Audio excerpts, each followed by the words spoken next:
আমি ছানার কোপ্তাকারি বানাবো। ছানাটাকে জল ঝরিয়ে রেখেছি, এখানে ছানা কি কি লাগবে সেটা আমি দেখাচ্ছি। দেখো, ধনের গুঁড়ো, জিরের গুঁড়ো, গরম মশলা, এখানে নুন, হলুদ, কাশ্মীরি লঙ্কা, আর এখানে আছে ছানার কোপ্তাকারিগুলো আমি গোল গোল করে ইয়ে করে নিয়েছি, গোল গোল করে নিয়েছি মশলাগুলো মাখিয়ে।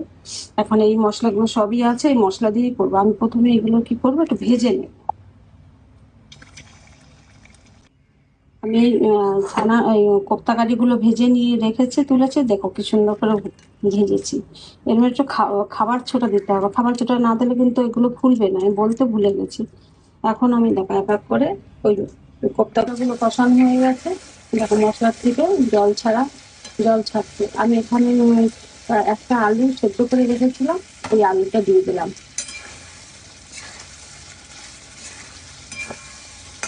আলুটা দিয়ে দিয়ে কোপ্তাগুলো হয়ে গেছে, এই যে আমি একটু চিনি দিয়ে দিলাম, নামিয়ে দেবো। আর এই যে একটু ঘি দিয়ে দিচ্ছি।